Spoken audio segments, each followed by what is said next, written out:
অনেক শিক্ষার্থীর আশা থাকে সাস্টে পড়াশোনা করেন, কারণ সাস্টে অনেক ভালো ভালো কিছু সাবজেক্ট আছে, যে সাবজেক্টগুলোতে দেখা যায় যে প্রতিবারে শিক্ষার্থীরা চায় ওই সাবজেক্টগুলোতে পড়াশোনা করতে।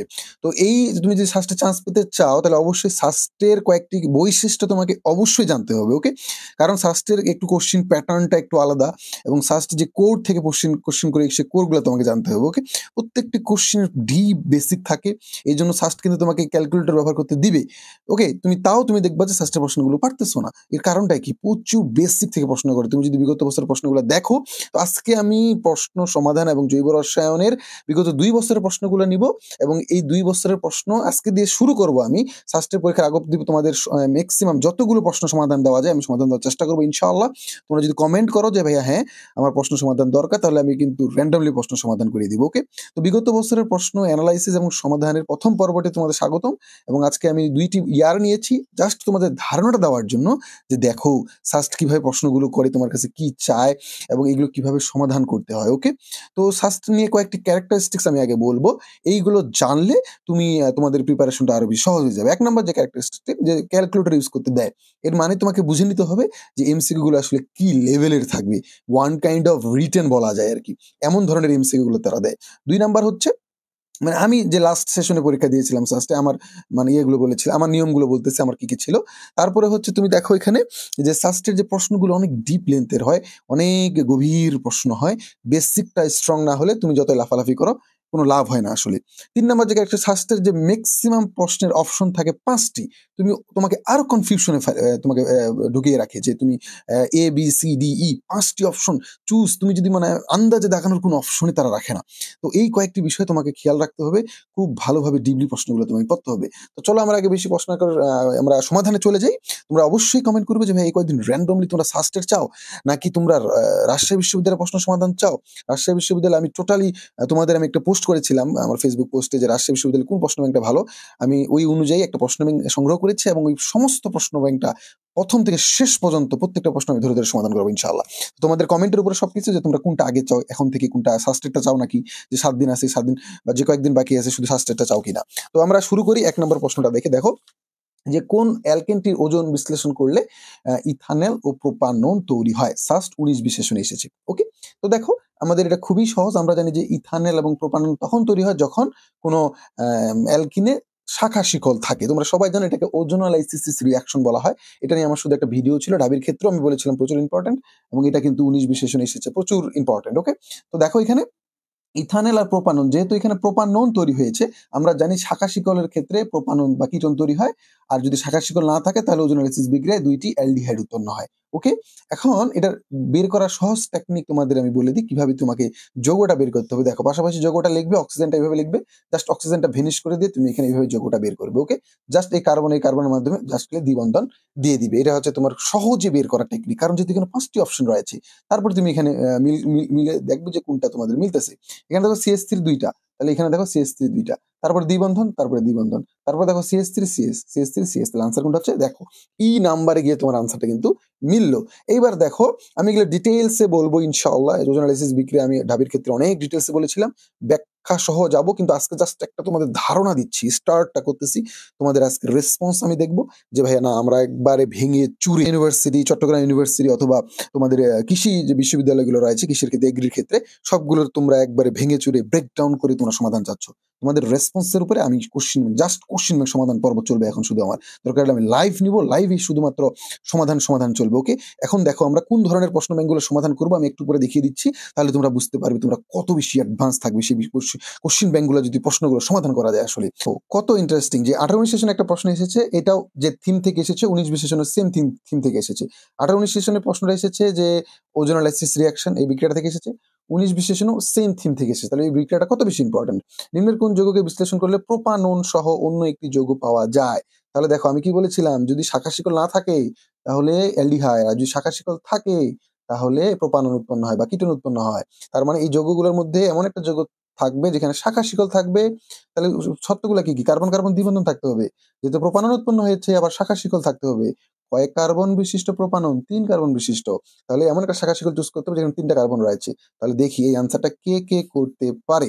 2 নাম্বার লিখে জাস্ট লিখবে ABCDE কোনটা হবে আনসার। যার আনসারটা রাইট হবে তার কমেন্টের আমি উত্তর দিব। ওকে? সো এই হচ্ছে গেল প্রথম 2টা কোশ্চেন। আমরা যে আমরা প্ল্যানগুলো তোমরা দেখো, এই যে সবার কমেন্টের ভিত্তিতে যে রাবি নলেজ যে বইটি রয়েছে, এই বইটির আমি আমার ইচ্ছা আছে যে যেহেতু রমজান মাস তোমরা 1 মাস সময় পাবে, একবারে ফার্স্ট পেজ থেকে লাস্ট পেজ পর্যন্ত প্রত্যেকটা এমসিকিউ চ্যাপ্টার ওয়াইজ ধরে সমাধান করে দেওয়া, ফিজিক্স, কেমিস্ট্রি, ম্যাথ এগুলো একবারে বুঝে সমাধান করে দেওয়া, অ্যানালাইসিস প্লাস সমাধান করে দেওয়া এটা। প্লাস আমি যে বইটা সব থেকে বেশি পছন্দ করি, আমার অ্যাডমিশনের সময় পড়েছিলাম, তোমাদের এখন দেয় কিনা জানি না, এটা উদ্ভাস 19 প্রচুর আগে এই বইটা অনেক বেশি প্রচলিত ছিল, এখন মনে হয় দেয় না, যে বিজ্ঞান প্রযুক্তি প্রশ্ন ব্যাংক। এটা এমন এক ধরনের বই যে আগে প্রযুক্তি বিশ্ববিদ্যালয়গুলো শুধু একসময় পরীক্ষা নিত একসাথে। তো দেখো এটা এমন এত এমসিকিউ, সুন্দর এমসিকিউ রয়েছে এখানে। আমি চেষ্টা করব যে এটাও সমাধান করিয়ে দেওয়ার। বিশ্বাস করো প্রত্যেকটা চ্যাপ্টার থেকে এত পরিমাণ এমসিকিউ রয়েছে এখানে, এগুলো যদি শেষ করতে পারো ভাই রে ভাই, কোনোভাবে আটকাতে পারবে না তোমাকে, এত স্টাইলি প্রশ্ন রয়েছে। সো আমি চেষ্টা করব এই প্রশ্ন ব্যাংকটিও সমাধান করে দেওয়ার। ওকে? তোমাদের রেসপন্স, তোমাদের সবকিছুর উপর ডিপেন্ড করবে এই জিনিসটা। তারপরে যে কোনটি আলোক সক্রিয় অ্যালকোহল? আমরা জানি আলোক সক্রিয় অ্যালকোহল মূলত কারা? কাইরাল কার্বন কিন্তু বলা হয়। ওকে? কাইরাল কার্বন আবার কারা? যে কার্বনের 4 হাতে 4টি ভিন্ন মূলক রয়েছে। তাহলে এখানে কোনটি ভিন্ন মূলক রয়েছে বের করো। এই যে তোমরা যদি এই অপশনটা দেখো, দেখবা এখানে এক পাশে মিথাইল, এক পাশে ইথাইল, এক পাশে হাইড্রোজেন, এক পাশে হাইড্রোক্সিল মূলক রয়েছে। ওকে? তাহলে আনসার কোনটা হচ্ছে? D number. এটা তোমরা সবাই জানো। তারপরে দেখো, এটা যেহেতু শাস্ত্রীয় 19 বিশ্লেষণে এসেছে, এই সেম থিম থেকে আরেকটা প্রশ্ন এসেছে, জলীয় দ্রবণে গ্লুকোজ দ্রবীভূত হলে তাতে কয়টি অপ্রতিসম কার্বন রয়েছে? ওকে? এখানে মূলত বুঝাইতে চেয়েছে যে কাইরাল কার্বন কতটি রয়েছে গ্লুকোজ অণুতে। ওকে? তাহলে মনে রাখবে গ্লুকোজ অণুতে কাইরাল কার্বন রয়েছে এক্স্যাক্টলি কত বলো তো, দেখি তোমরা পারো কি না। গ্লুকোজ অণুতে কাইরাল কার্বন রয়েছে কতটি?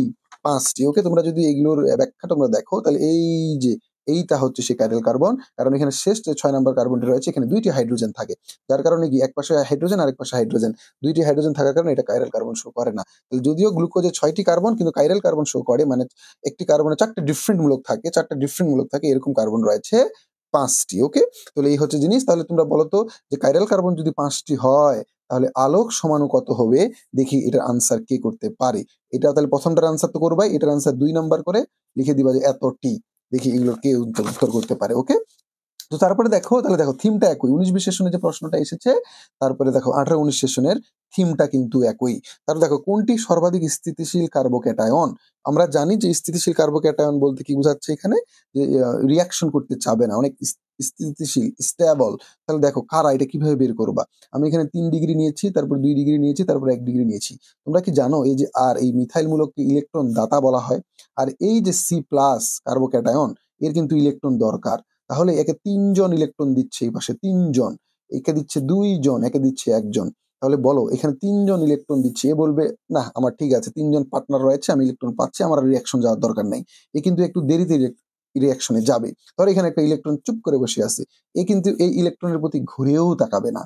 আর এর রয়েছে দুইটি ইলেকট্রন সাপ্লায়ার, এ কিন্তু একটু তাকাবে যে এই 2 জনের মধ্যে যে কোনো সময় চলে যাইতে পারে, এ কিন্তু একটু তাকাবে।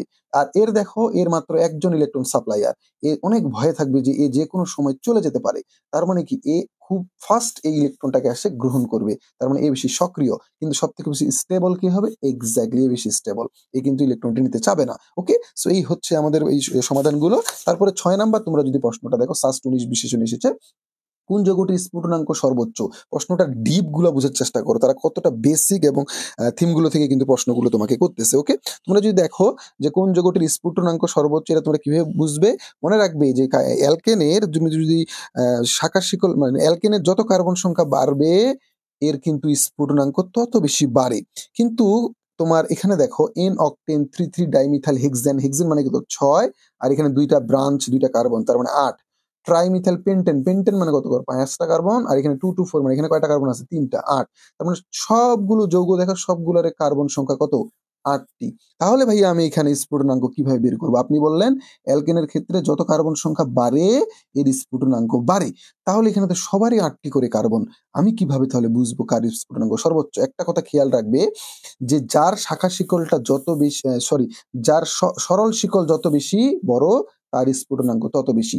যার ব্রাঞ্চিং যত বেশি তার পৃষ্ঠতলের ক্ষেত্রফলটা কম, তার এই স্ফুটনাঙ্ক তত বেশি কমে যায়।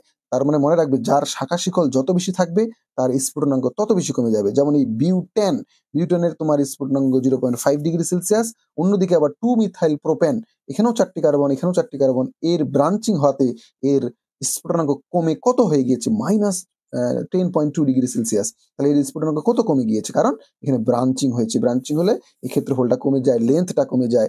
আর যার যত লেন্থ হবে তার স্ফুটনাঙ্ক তত বেশি বেড়ে যাবে। তাহলে এখানে দেখো সব থেকে শাখাবিহীন শিকল কোনটা? In octane. এখানে কোনো শাখা নেই, তার মানে এর স্ফুটনাঙ্ক সব থেকে বেশি হবে। ওকে, এইবার আসো কোন যৌগে মূলত কোন ধরনের বিক্রিয়া, এই যৌগটাতে কোন ধরনের বিক্রিয়া ঘটে?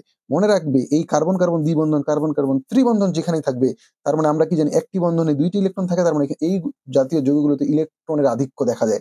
যার ফলে এখানে সুন্দর করে যাদের ইলেকট্রোফাইল, যাদের ইলেকট্রনের প্রতি আকর্ষণ রয়েছে, তারা এখানে আসে কিন্তু যুক্ত হয়। তার মানে এই বিক্রিয়াটার নাম কি হবে?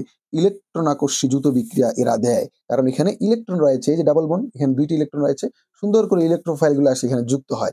এই জন্য ইলেকট্রন আকর্ষী দ্রুত বিক্রিয়া বলা হয়। তো এখানে আবার অনেকে ভুল করে, ইলেকট্রন আকর্ষী প্রতিস্থাপন দেওয়া থাকে অনেক সময়, এটা ক্লিক করে, যেমন এটা। তো ইলেকট্রন আকর্ষী শব্দটা পাইলেই ওইটা যে তোমরা দাগিয়ে দিবে এমনটা নয়, পাশে ওয়ার্ডটা দেখতে হবে, এটা প্রতিস্থাপন নাকি দ্রুত, কারণ সংযোজন বিক্রিয়া দেয়। ওকে, সেটা অনেক বেশি ইন্টারেস্টিং একটা প্রশ্ন ছিল। তো আশা করি এই যে একবার বেসিক থেকে প্রশ্নগুলো তোমাদের কিন্তু দিচ্ছে, এই প্রশ্নটা দেখলে তোমরা আরো বেশি বুঝতে পারবে যে নিচের কোনটির অম্লত্ব সব থেকে বেশি। সাস্ট 18-19 সেশনে এসেছে। তো আমরা জেনারেলি জানি যে অম্লত্ব কার উপর ডিপেন্ড করে? যে যত তাড়াতাড়ি হাইড্রোজেনটা ছাড়তে পারবে। তো এই যে জৈব অ্যাসিড COOS, এ কেন অম্ল এটাকে বুঝতে হবে। আমরা যদি এর একটু কার্যকরীমূলকটা একটু ভেঙে দেখি, যে এখানে এই যে অক্সিজেনের তড়িৎ ঋণাত্মকতা হাইড্রোজেনের থেকে অনেক বেশি, এই ইলেকট্রনগুলো নিচের দিকে টানে, হাইড্রোজেন ছেড়ে চলে যায়, যার কারণে সে অ্যাসিডিটি ধর্মটা প্রকাশ করতে পারে। তাহলে এখানে যদি আমি একটা কাজ করি, যে এই COOS এই মূলকটি যে কার্বনের সাথে যুক্ত থাকে সেই কার্বনটাকে বলা হয় আলফা কার্বন, এবং তারপরেরটাকে বলা হয় বিটা কার্বন। এই আলফা কার্বনে আমি যদি এমন কোনো মৌল দিই, যে ক্লোরিন, ফ্লোরিন, এই জাতীয় যৌগগুলো দিই যেগুলো তড়িৎ ঋণাত্মকতা অনেক বেশি, তাহলে কি এই ইলেকট্রনটা টানার হার বা প্রবণতা আরো বেশি হবে না? কারণ এই তখন এগুলো থাকলে এগুলোও টানবে, অক্সিজেনও টানবে, তার মানে তত ফাস্ট ইলেকট্রনটা হাইড্রোজেনটা আরো রিমুভ হয়ে চলে যাবে, হাইড্রোজেনটা তত তাড়াতাড়ি ছেড়ে দিবে। তার মানে এদিকে যত বেশি তড়িৎ ঋণাত্মকতা মৌল থাকবে তার অ্যাসিডিটি তত বেশি বাড়বে। তার মানে এই যে এই কার্যকরী মূলকটি যে কার্বনের সাথে যুক্ত সেটা বলে আলফা কার্বন। এই আলফা কার্বনে যত বেশি তড়িৎ ঋণাত্মক মৌল থাকবে তার অম্লত্ব তত বেশি হবে। কত ডিপ সেন্সের একটা প্রশ্ন করছে, দেখছো? তার মানে আনসার কোনটা হবে? এক্স্যাক্টলি। আশা করি তোমরা জিনিসটা বুঝতেছো, কত সুন্দরভাবে প্রশ্নগুলো সাস্ট করে আসলে। তারপরে দেখো এই যে 2টা যৌগ দিয়েছে, এর মধ্যে অ্যালডল ঘনীভবন বিক্রিয়া হলে মোট কত প্রকার ভিন্ন ভিন্ন অ্যালডল পাওয়া যায়। এটা মূলত একটা জাস্ট বিন্যাস বিক্রিয়া, এখানে কিছু হয় না। তোমার এখানে বুঝতে হবে যে কারা মূলত এই অ্যালডল ঘনীভবন বিক্রিয়া দেয়, যাদের এই মূলকটি থাকে যাদের আলফা, যে সকল অ্যালডিহাইডে আলফা হাইড্রোজেন এক্স্যাক্টলি থাকে তারা অ্যালডল ঘনীভবন বিক্রিয়া দেয়। এখন অ্যালডল ঘনীভবন বিক্রিয়া বলতে এখানে আলফা হাইড্রোজেন বলতে কারা থাকে এখানে? দেখো এখানে, এই যে দেখো CH3 যে কার্বনের সাথে যুক্ত, এই কার্বনটাকে কি বলে? Alpha carbon.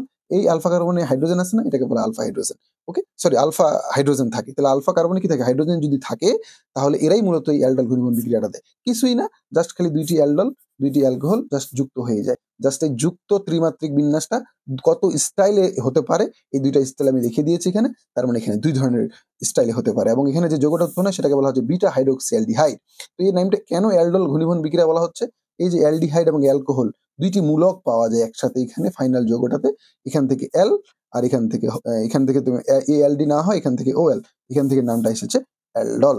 সো এগুলো আরো ডিটেলস গভীরভাবে বুঝাবো আমি ইনশাআল্লাহ। তো তোমাদের এইভাবে যদি ব্রেক ডাউন করে প্রতিটি ব্যাখ্যা সহ থিওরি সহ প্রশ্ন সমাধান চাও, তোমরা অবশ্যই কমেন্ট করে জানাও। আর যে 2টা কোশ্চেন ব্যাংক দেখাইলাম, এটা আমার অনেক একটা প্ল্যান আছে যে রাজশাহী বিশ্ববিদ্যালয়ে তোমাদের কিভাবে একটা সিট দেওয়া হয়, জাস্ট প্রশ্ন সমাধান আর কোনো কিছু না, শুধু প্রশ্ন সমাধানের উপর থাকবো এখন আমি।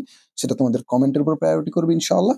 সো আমরা ইনশাআল্লাহ খুব তাড়াতাড়ি শুরু করতে যাচ্ছি। আজকে জাস্ট একটা ডেমো দিলাম যে কিভাবে আমি প্রশ্নগুলো সমাধান করাবো।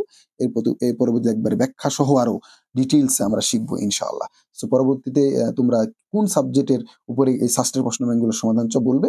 আমরা ইনশাআল্লাহ একটা একটা করে ধরে ধরে এই কয়েকদিনে যতগুলো সম্ভব দেওয়া যায় আমরা দেওয়ার চেষ্টা করবো ইনশাআল্লাহ।